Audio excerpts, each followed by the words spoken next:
प्रताप सिंह जी मेरे साथ हैं और स्वास्थ्य भवन के सामने आज आप लोग आए हैं। सर एक बात बताइए, कल खुद चिकित्सा मंत्री ने कह दिया कि कफ सिरप पीने से बच्चों की मौत नहीं हुई, क्या ये ठीक है ये कहना जनता के लिए? नहीं, मुझे उम्मीद थी कि मुख्यमंत्री और चिकित्सा मंत्री न्यायिक जांच की घोषणा करेंगे, क्योंकि 2.25 वर्षों से नकली दवा खरीद रही है सरकार, ये इन्होंने मान लिया। इन्होंने कहा कि ये जो कंपनी है ये जिम्मेदार है पहले, अब उन्होंने बयान बदल लिया। तो कंपनी जिम्मेदार नहीं तो क्या कंपनी से आपने कितने पैसे लिए अचानक बयान बदलने के? मुख्यमंत्री जी आपको न्यायिक जांच करवा लो, 2.25 वर्षों से आप नकली दवा खरीद रहे हो, लोग मर रहे हैं, सैकड़ों लोग मर गए, इसका मतलब 2.25 वर्षों में। हमारा तो ड्रीम प्रोजेक्ट था, चीफ मिनिस्टर थे अशोक गहलोत जी, हमारा हर मंत्री एमएलए मॉनिटरिंग करता था इस योजना की, क्योंकि फ्री दवा और फ्री इलाज कांग्रेस का ड्रीम प्रोजेक्ट है, इनका तो ड्रीम प्रोजेक्ट नहीं है। तो फ्री दवा और फ्री इलाज में भी ये पैसे खाने चालू कर दिए इन्होंने, और नकली दवाएं लिए। तो नकली दवा जो कंपनी ब्लैक लिस्टेड है, जिसके 40 सैंपल फेल हो गए कफ सिरप के, आप वही बांट रहे हो लगा था, अब आप उसको क्लीन चिट दे रहे हो, अधिकारियों को सस्पेंड कर दिया। खुद कह रहे हो 3 बच्चों की मौत हुई है, तो आप बच्चोगे कैसे? बीजेपी के लोगों बच नहीं सकते, लाठी गोली से हमें नहीं डरा सकते, संघर्ष होगा, मुकाबला होगा। और आज तो ये अचानक हम चल कर आए हैं, तब इतने लोग बड़ी तादाद में चल कर आ गए, और आज ऑफिस बंद पड़े हमें पता है, फिर भी आज इसलिए प्रदर्शन किया। गूंगी बेरी सरकार है, इनको क्या ज्ञापन देंगे? तो चोर हैं, न्यायिक जांच की घोषणा करें, और नहीं करते तो सड़कों पर इनसे निपटेंगे बीजेपी के लोगों। जब दवाई नकली ले आई बीजेपी और लोग मर रहे हैं, तो उसके बाद इनको ज्ञापन देने की जरूरत नहीं, इनसे लड़ने की जरूरत है, वक्त आ गया।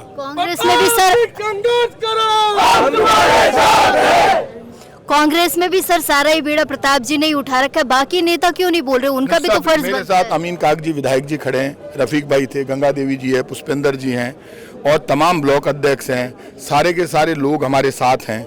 सब पदाधिकारी आज आए, हमारे विधायक भी आए हैं, एक्स विधायक भी आए हैं, जितने लोग हैं, पार्षद भी हैं। तो कांग्रेस पार्टी एक परिवार है, यहाँ कोई आपस में डिस्प्यूट नहीं है, हम सब ज्वाइंट वे में लड़ रहे हैं।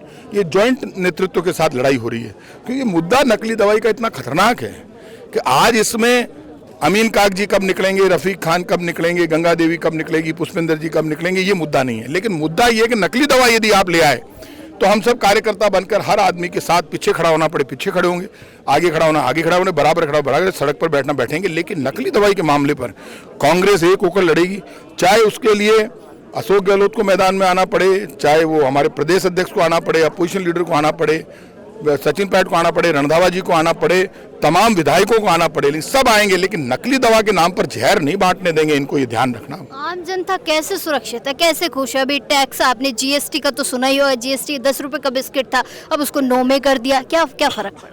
नहीं, जीएसटी तो देखो इन्होंने ही लगाया, आटे पर जीएसटी लगा दी, रोटी पर लगा दी, एक हाथ से दिया और एक हाथ से ले लिया। और उससे पहले बड़ी कंपनियों को इन्होंने, बीजेपी के लोगों ने कहा कि तुम्हारी रेट बढ़ा दो, हम जीएसटी कम कर रहे हैं।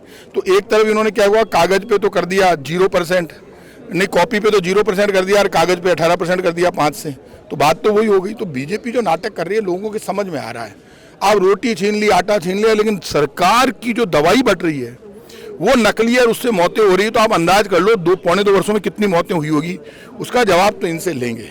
और इस वक्त कांग्रेस सड़क पर है, हम क्या कर रहे हैं वो मुद्दा नहीं है, हम तो सड़क पर हैं, हमारा तो सब कुछ छीन लिया, हिंदुस्तान का राज ले लिया, राजस्थान का माखन है कहीं, मैं तो भी खाली जेब, हाँ कहीं को नहीं माखन, तो हमारी जेब में तो कोई पावर नहीं है, ना हमारे हाथ में पावर है, दोनों हाथों से कैंची लेकर आप जेब काट रहे हो।